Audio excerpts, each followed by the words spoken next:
Dominic Haddy here with Stare Down TV. I'm here with Mason the Dragon Jones. Mason will be fighting Donovan Desmay. That was a mouthful. Donovan Desmay, the Belgian sensation, at Cage Warriors 104 on April 27th in Cardiff. Mason, my friend, how are you doing? Very good, yeah. Good, mate, good. So, obviously, Mason, you last fought in Cardiff. You're fighting again in Cardiff. Your last performance was against a tough guy. And you took the challenge on. What sort of sorted out this fight with Donovan? Was it they approached you? Was it someone you had in mind? Like he's an experienced guy. So what sort of made you think, okay, this is the guy next? It wasn't so much me. Ian Dean offered to fight, and I'm just always looking for the next guy. And when I first made my debut, I had a list of guys that wanted to fight, and Donovan was one of the guys. So I'm happy to take a name off my list and get a good win underneath me with a big name. That's it, mate. Well, Donovan, he's fought for Cage Warriors for a little while. His last fight was in February. It was for Cage Warriors Academy in Brussels, but obviously, he's a big deal over there. Your last fight against Casper, he was an 8-1 guy. Donovan's now, I believe, he's a 12-5 guy. So he's got that experience. What do you see in Donovan that, you think this is something that we've got to look out for? Oh, dangerous fighter. He's got a really big right hand. He's a strong opponent, and he's got insane striking in close in the middle pocket. So I'm really excited to get in there and share some right hands with him and share some pointers. There you go, mate. So obviously he's going to be coming in with, I imagine he's going to bring some fans over, but he's stepping into your kingdom there as the Dragon. You're literally the most Welsh thing out there. So what does that add pressure to yourself? Do you think it add pressure to him? Like, where do you see it for you? You've already fought in Cardiff, or you fought in front of the home crowd. What was that like for you? Did you ever feel any pressure, or was it just enjoy the moment, enjoy the love, and just put it in the cage? I don't really feel pressure when it comes to the fight night. It's an exciting time to me, and I really get to show off what I can do and what I've been practicing and put in sort of a performance that shows a lot of what I can do. Not all I can do, because I never hit that 100%. Well, I haven't hit that 100% performance yet that I know I can give. But it is, for an outsider coming in, it can't be a good environment. For me, I can't even put in words how good it is. There's people shouting, they're singing, everyone cheering behind you, and it's an insane environment. It's just a raw. Sorry. No, mate. Everyone turns out in big numbers, and I have massive support from home, as well as support from obviously Jack's supporters, Khaled supporters, Chris Edwards supporters, Josh supporters. Like, I grew up with Josh Reed in the same town. I grew up training with Jack. I've been doing my fight camp with Aaron Khalid. Chris Edwards, he works, I think. My dad, for multiple years, I think he still works with him. So we all know each other for plenty of years, and we all back each other and support each other. So it's insane to be there, and everyone supports everyone, and we all push each other on. We're strong. 100% agree, man. We're fighting. It's not a team sport per se. You need your team around you, but like you just say, you've all got a connection with the local guys fighting on the card. So there is sort of a bond there that you represent the country of Wales on Saturday night. On next Saturday night, I should say. You really represent it. There you go. You really do. You have that bond, and you're ready to go forward with it, and you're ready to make everyone proud. I was talking to Phil Wells yesterday, who obviously he's travelling for this fight, and I said, when you're travelling for a fight and when you're fighting in your hometown, do you still like to separate yourself? Will you be staying at home? Obviously, for you, it's a bit different, but if you were fighting in your hometown, would you still choose to fight? Would you still choose to stay in a hotel, sort of separate yourself completely, or would you rather be in sort of homely surroundings? I'm easy, to be honest. I think, especially being a British fighter, not just a Welsh fighter, but a British fighter, you've got to get used to doing your weight cut out of a hotel, living in a hotel, getting your food and meals done in a hotel. So for one of the Welsh cards, where we had a lot of snow, it was the last card in Newport, I believe. I stayed in a hotel in Cardiff, made sure I made play-ins with a weight cut at the hotel. I've done a weight cut in London as well out of a hotel. So I think it's just good practice to get it in. and it's different. But I'm happy in any environment, to be honest. My weight cut goes well from here as it does from a hotel room. I've got a brilliant team around me and a brilliant S&C and brilliant nutritionist who really helped my weight cut. So I'm ready to go no matter where, no matter when. I've always said I'd love to fight away a bit more. I've got awesome crowd supporters, a big army, about 50 who would travel abroad to watch me fight, probably possibly more. Homes, terribly, I know I sell about 250, 300 tickets to these fights. So I always have a massive support from home and from different gyms I train at. So I really can't wait to go and show exactly what we can do. And out of, you're 6-0 now. Out of 6 pro fights, 5 of them have taken place in Cage Warriors. It's going to be your 6th fight with Cage Warriors.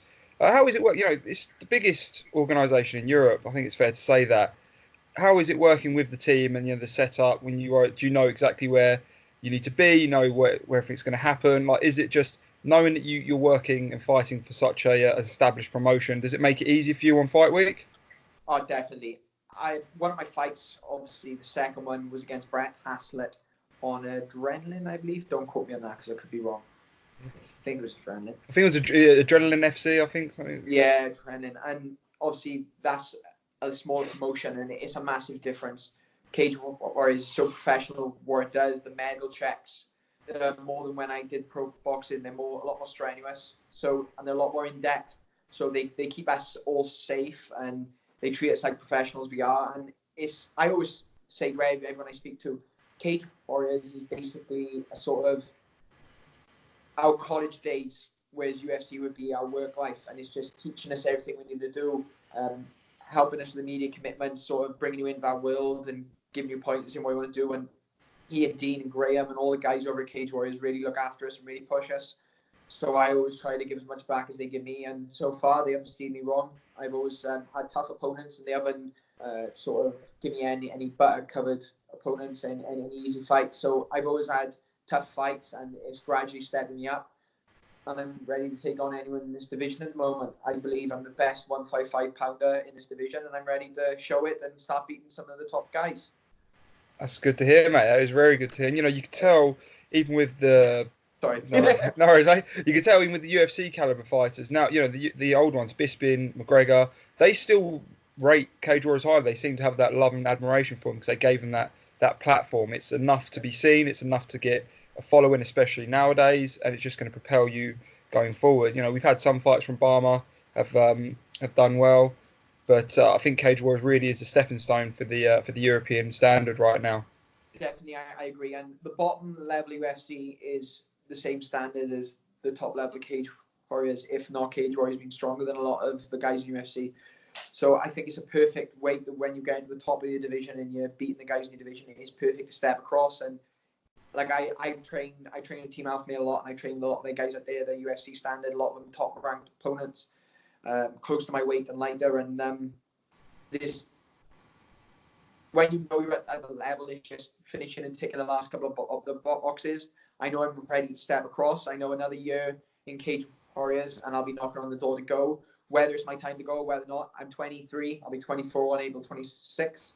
So I'm not in a rush, you know what I mean? I'm really looking forward to winning that Cage Warriors lightweight belt, defending it, beating some really big guys, and getting ready to move up when it's ready and when my management team thinks I'm ready to go.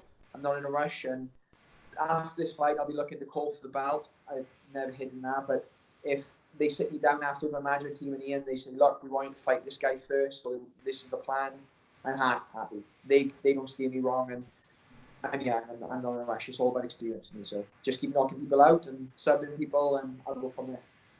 I was going to say, I know, like you said, there's no rush, but I'm sure you'll be watching the Night of Champions. Are you gonna head down to London that night? Watch Grant versus Herbert? As soon as I beat Desmay, that'll be next thing I'll be looking towards and speaking to him about. Obviously, I can't be overlooking Desmay. He's a dangerous guy and he's got some serious firepower in his hands. So I'm really, really looking forward, and I can't stress that enough, how much I'm looking forward to getting in there and really going head to head with him. And I've been really excited for this one. I've had a lot of energy pushing towards it, so I can't wait to head in there and show exactly what I can do. And then as soon as that's done, then that's another win on my record. I'll be looking towards the Jack Grant v Jay Herbert fight and seeing who's next. Obviously, if that's what's next for me. Well, I think a lot of people saying, they were asking questions, just see how you do against Casper, and you did phenomenally there. And like say with Donovan, he's a seasoned guy. He's somebody that he's not going there for a paycheck. He wants to show the young blood that he's still around. So it's going to be an interesting fight. What have you got planned now? Obviously, your birthday, like say, it's night before. After the fight, have you got much planned while in Cardiff? No, I don't drink, so I go out with my friends a lot when I'm not in camp or when I'm not training. But I haven't really got anything planned. The fight's the most thing I'm looking forward to. That's the best way to celebrate my birthday. After I will go away for a couple of meals. I think I'll spend some time with my friends because I haven't been out in a long time. They understand and they're brilliant with me. But I'm quite a hermit when I'm in training camps. Like last year, I did 6 fight camps back to back in 12 months. So obviously last year and the end of the year before. So I was flat out. So I didn't get to see them as much as I should have. And they're really understanding with me and they're massive supporting. My friends are insane. My family's insane. They all come out. So it'll be nice just to get this fight done, spend some time with my girlfriend and look to do a little bit, some meals, probably for a day or two, get back dieting. I'll start dieting straight after. And then I'm going out to Team Alpha Male again on May the 15th, ready for the next one, start training. I got some friends out there, so I'll really push my training, get up early, get some nice sessions in and beat each other to smears. That's quality here. So, how is it training at somewhere like Team Alpha Male? Just the people you see around you. What's the atmosphere like? What's it like going in there? Like you see, you've done it before, but talk about your first time going in there. Team Alpha Male. Yeah. Yeah. Sorry. I'll explain 2 ways. So, Team Alpha Male is good because there's something like 25 fighters out of that gym. I could be wrong there. I know at one point there was 22 UFC or Bellator fighters on the mats at one time, and I know since then there was more fighters who won there at the time. So I think when everyone's out training from one and UFC and Bellator, there is about 25, 27 fighters, top level caliber. So that's more than in Wales, obviously. And in Wales, everything's spread out. When I do my camp in Wales, I'm training like today. So this morning I got up, I drove to Pontypool, trained in Pontypool. Went from Pontypool to Cardiff, training Cardiff. Cardiff back to Abergavenny. My house first land, then Abergavenny. Stayed there, had food, had a sleep. Went from there to Pontypool to do my sparring. And I go running in between all this. So that's about probably 150 miles I've travelled a day on and off. My camp's really spread out. Some days I go to Bristol, some days I'm really travelling. Sacramento, 10 minutes to the gym. Everyone's there. There's one gym area. I train with 3 times a day. The weather's lovely. You have less aches, and it's just it's such a chilled out place. Like Sacramento is one of those chilled out places. There's no really big night scene. It's like a city for hippies, so it's perfect for me because it's quiet, it's peaceful. There's lovely runs there. The weather's good. Guys out there train absolutely insane. It's perfect. When I first heard that was my first session, so I was nervous, obviously stepping on the mat with all these UFC guys, and I got down and Uriah told me to go on down and meet the guys. Stepped on the mats. Cody got running over to me, said hello, asked me if I was Nad's friend from Wales, put his arm around me, introduced me to all the guys. Like that was the guy coming off a World Championship fight at the time, do you know what I mean? And he just sort of come over to me. I was nobody and done much. Really introduced me to the guys. I think I was like 3 or 4-0 at the time, and he was just interested in showing me around. They're super nice, and I remember the training camps out there. I was training with Chris Gonzalez, who's just been announced finally to make his Bellator debut. I can't remember the date. He is insane. He's like 5 times all-state wrestling champ, so I can't wait to get out there and get some good rounds in with him. Him and Darren Elkins, I was doing rounds with them. And like Elkins is a monster when he gets near back. I remember the one time he got my back and kept me there for about 4 minutes, and I'm quite hard to keep down. It really improved since then on that sort of my game. Can't wait to get out there. Chris put a lot of time into me. I helped him strike and he helped my wrestling. So it's awesome out there. We all help each other, and everybody wants to push each other on a better thing. So I got an awesome team around me back here, and if I could take my striking coach out with me, it'd be insane. So I can't wait to go out there for 2 weeks, get working with their striking coach, get working with the wrestling team, and spend 2 weeks on holiday out there. That's my type of holiday. My girlfriend disagrees, but to me, that's perfect. Well, I was going to say, if it's a place where Uriah Faber's living, you expect it to be very mellow, And like you say, that's the ideal situation for you. He's a pretty chilled guy. And like you say about Elkins, I think people underestimate his ground game. I think because he's just such a warrior standing up. With anything like the damage, people.